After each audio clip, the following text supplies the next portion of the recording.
Olá, amigos. Aqui é o professor Marcelo Mello. Nós vamos falar aqui agora nosso primeiro ponto do treinamento do Simples Nacional, sobre a lei complementar, tá?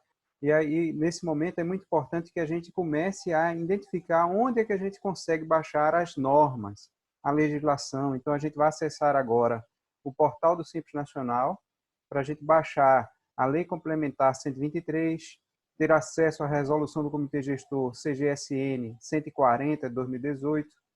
Vou lhe mostrar também como baixar o manual PG10D e DEFIS a partir de 2018 e perguntas e respostas Simples Nacional, que são materiais e é muito importante para que vocês consultem. Então, aqui nós estamos aqui no portal do Simples Nacional, ok? Você vai chegar aqui, ó, legislação, tem a Lei Complementar 123. Acesse a Lei Complementar 123 e pode imprimir em PDF, pode salvar para Word, como você quiser. É muito importante ter essas normas, que é a norma base do nosso treinamento, que trata sobre o Simples Nacional.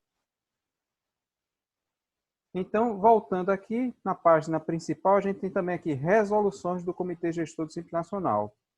Então, aqui nós temos aqui todas as resoluções do Comitê Gestor do Simples Nacional e vamos aqui ou escrever aqui a resolução 140 e clicar aqui em pesquisar e vamos baixar essa resolução, ou a gente desce um pouquinho, que são poucas resoluções, e chega na resolução 140, que também vocês podem baixar no seu computador, salvar, imprimir em PDF, salvar para Word, ok? Como preferir.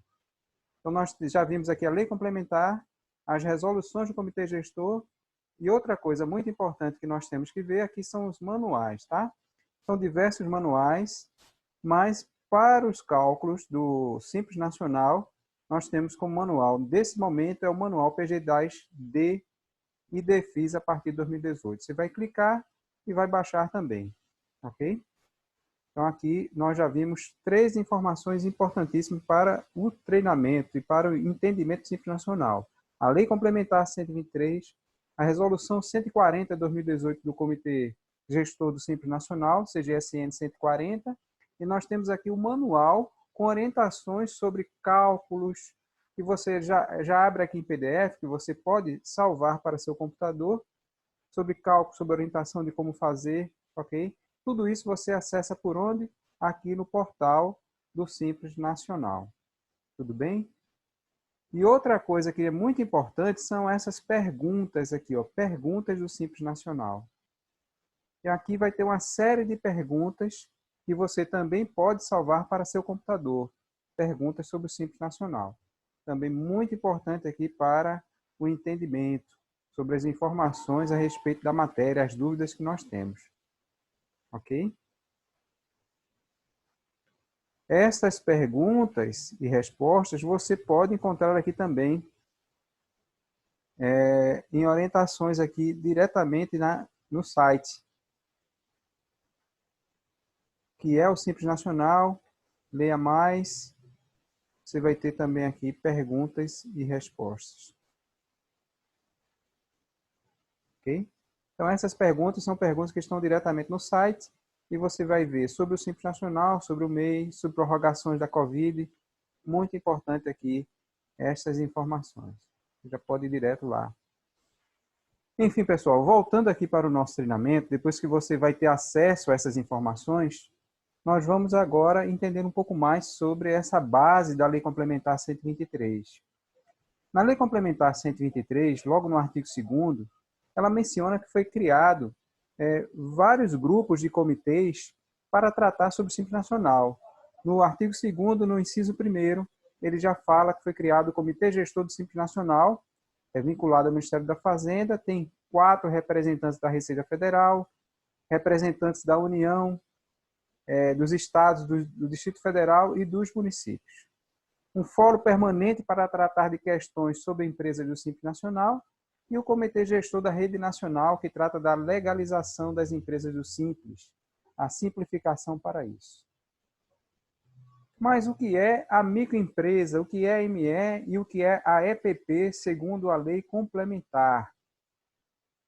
Então, a lei complementar, no artigo 3º, ela menciona que microempresa é aquela que tem uma receita bruta anual de R$360 mil. Até R$360 mil ela é considerada pela lei complementar como microempresa. E para receita superior a 360 mil e até R$4.800.000, ela considera empresa de pequeno porte. É claro que existe uma proporcionalidade, não é considerado esses valores no ano em que a empresa é aberta, no início de atividade. Então, isso significa que a gente deve considerar uma proporção. No caso de microempresa, R$30 mil por mês. E no caso do EPP, R$400 mil por mês.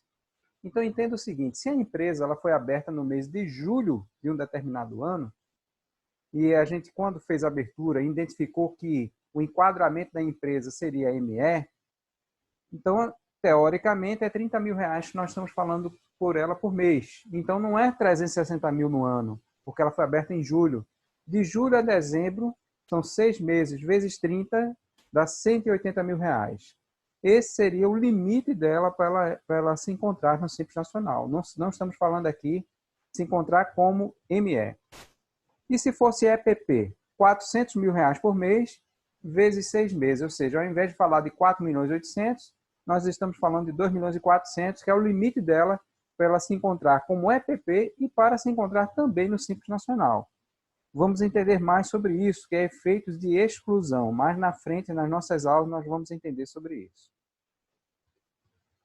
No conceito de receita bruta, demonstrado na lei complementar, nós entendemos que é a receita bruta, mas não deve ser incluído na receita o que foi cancelado. Devolução não deve ser incluído. Venda que foi cancelada, descontos incondicionais, não inclui nesse cálculo da receita bruta. No parágrafo 14, ele fala também que nós temos falando de 4.800.000, regra geral, no total do Simples Nacional. Mas, se a empresa do Simples ela exportar, ela tem, adicionalmente, uma receita também de exportação de 4.800.000. Ou seja, ela tem um limite no mercado interno de 4.800.000 e tem um limite para o mercado externo de 4.800.000. Se ela vender dentro do país até 4.800.000, continua no Simples Nacional, e se ela vender nesse mesmo ano exportando diretamente, até 4.800.000 ela também continua, porque ela tem adicionalmente esse limite de 4.800.000. Nós vamos entender que não é uma soma, não dá 9.600, não quer dizer que ela pode vender 3 milhões para exportação e vender 5 milhões, por exemplo, no mercado interno. E daí ela continua, não tem essa situação não, ela vender 6 milhões no mercado interno e vender 2 milhões para exportação e ela pode ser do Simples. A gente vai ver que isso não é desta forma o conceito da norma. São receitas separadas. Para o mercado interno, 4.800.000, para o mercado externo, 4.800.000. Agora nós estamos chegando no momento da norma, no artigo 3º, parágrafo 4º, muito importante, que é quando a empresa ela pode ser excluída do Simples Nacional, ela não pode ser do Simples, não pode se beneficiar do Simples Nacional. Observe aqui os fatos. Primeiro, inciso primeiro, de cujo capital participe outra pessoa jurídica. Ou seja, se nós olharmos o contrato social da empresa e a gente vai olhar no contrato social na parte de capital social, quem são os sócios? Se tiver só pessoa física, ela pode ser do Simples. Mas se tiver uma pessoa jurídica lá, participando do capital social dela, ela não pode ser do Simples. Ok? Então, esse é um fator de exclusão do Simples Nacional. A outra situação, seja filial, sucursal, agência ou representação no país, de pessoa jurídica com sede no exterior. Não é muito comum, mas é outra situação. O inciso 3º, de cujo capital participe pessoa física que seja inscrita como empresário ou sócia de outra pessoa, de outra empresa que receba tratamento jurídico diferenciado nos termos desta lei complementar. E agora, a regrinha é, desde que a receita bruta global ultrapasse o limite que trata o inciso 2 do caput deste artigo, que são os 4.800.000. Então, esse inciso 3º quer dizer o seguinte, Eu abri uma empresa, temos uma empresa aqui que é do Simples Nacional, e um dos sócios da empresa, ele também participa de outra empresa que tem tratamento jurídico diferenciado. Esse caso de tratamento jurídico diferenciado aqui é outra empresa do Simples. Então, se ele participar de outra empresa do Simples, uma sociedade, ou ele como empresário individual, o que é que nós vamos ter que fazer? Somar o faturamento das duas empresas, dessa empresa que está aqui do Simples, mas da outra que ele é sócio, porque ele é empresário individual, que também é do Simples. Se o faturamento das duas somado, a receita bruta global, ultrapassar 4.800.000, significa que essa empresa, as empresas do Simples, serão excluídas do Simples Nacional. O inciso 4º fala, cujo titular ou sócio participe com mais de 10% do capital de outra empresa, olha aqui qual o detalhe, não beneficiada por essa lei complementar. Aí, desde que a receita bruta global ultrapasse o limite do inciso 2.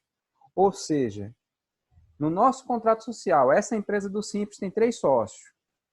Cada sócio tem 33,33%, que fecha lá com 100% na dízima. 33,33, 33,34.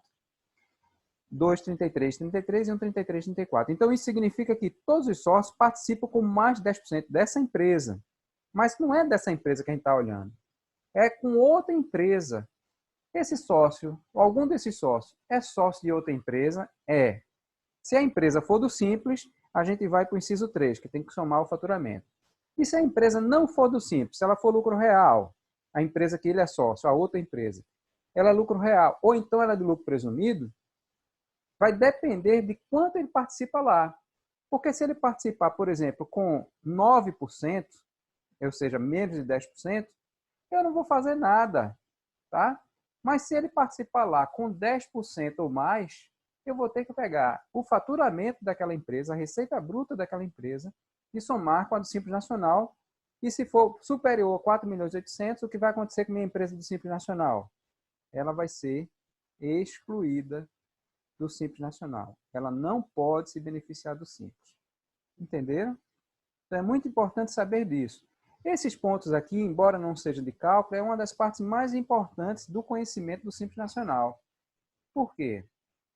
Porque quando uma empresa do Simples ela é aberta, muitas vezes tem mais de um sócio e os sócios não falam, eles podem ter a contabilidade com outra empresa, com outro contador, com outro escritório. E a gente não tem conhecimento dessa informação.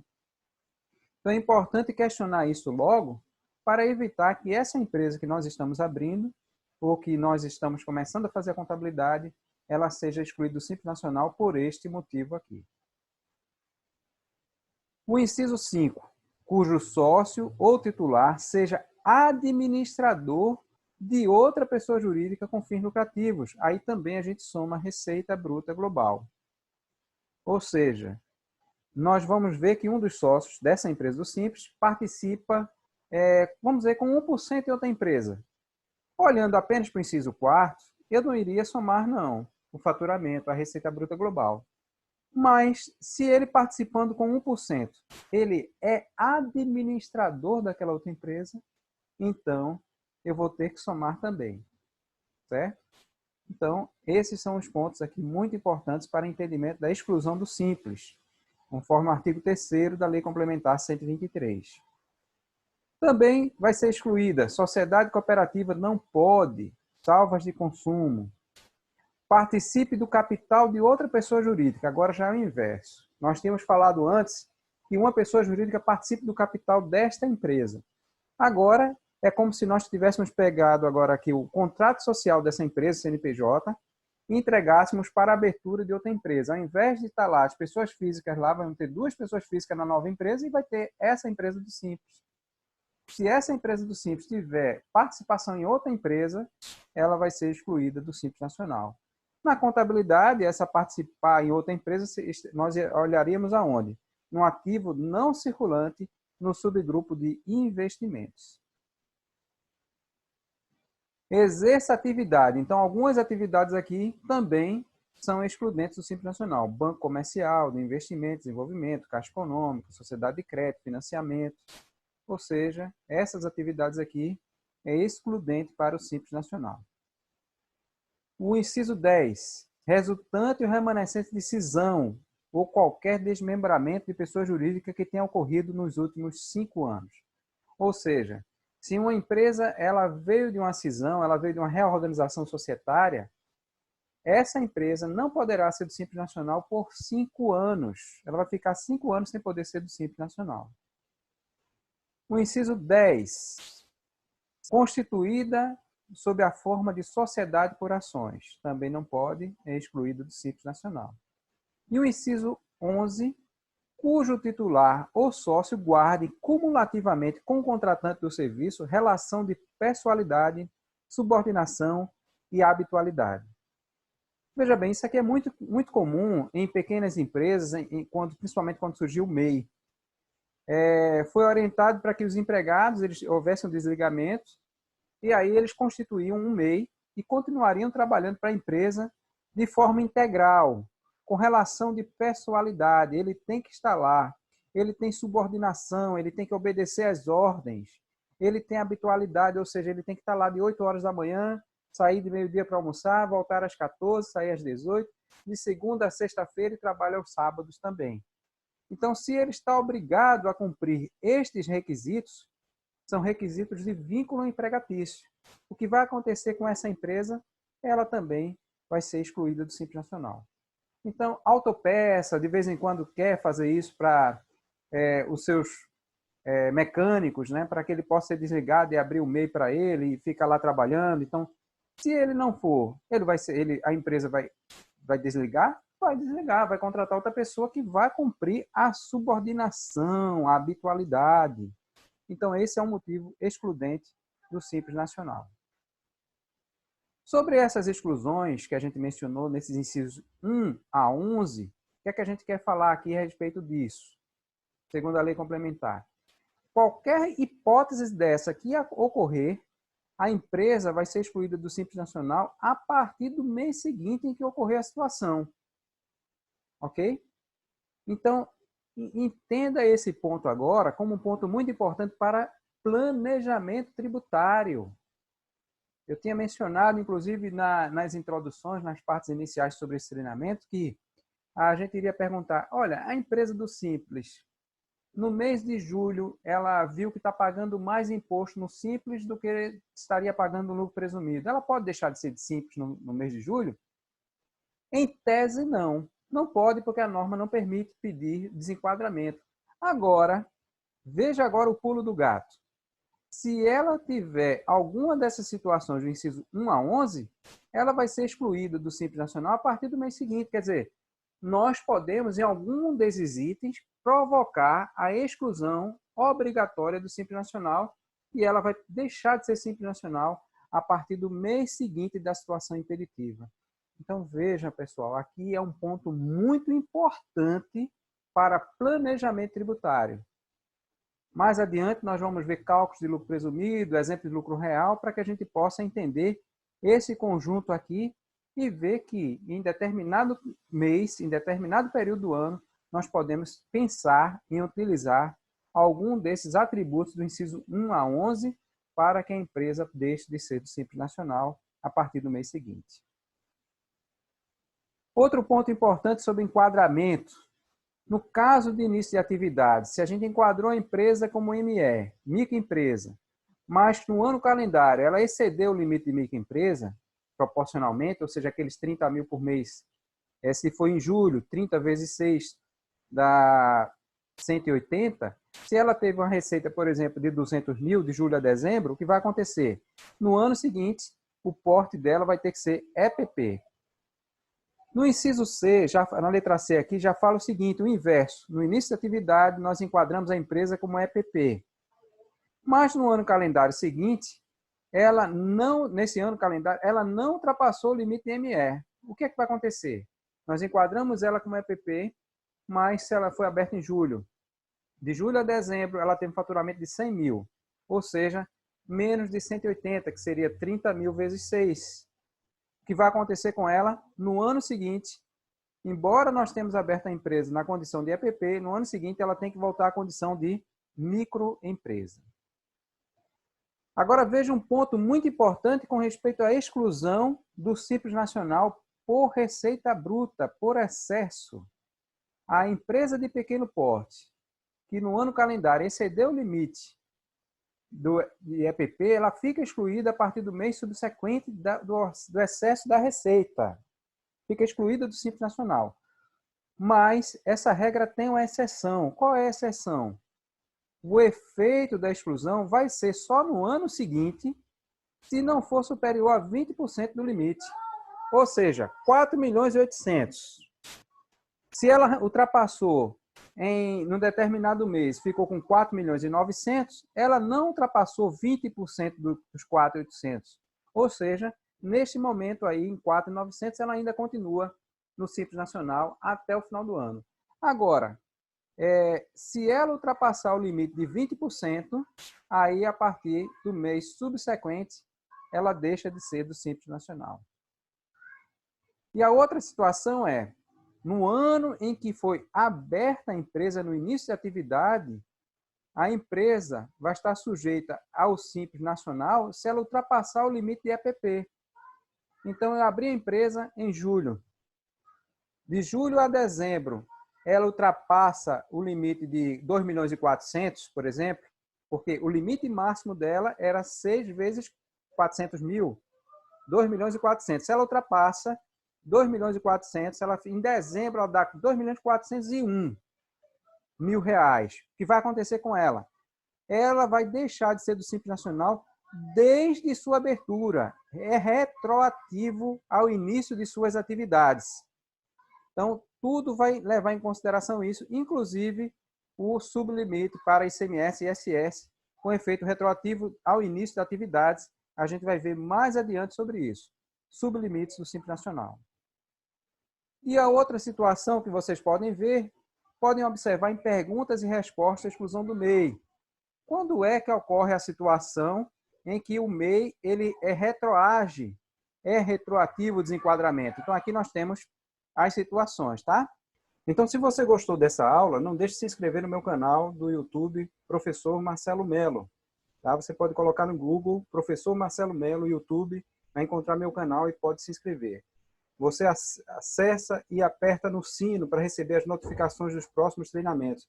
Ah, e não esqueça de deixar seu like nesse vídeo. Compartilhe com seus amigos. Nos vemos nas próximas aulas. Até mais.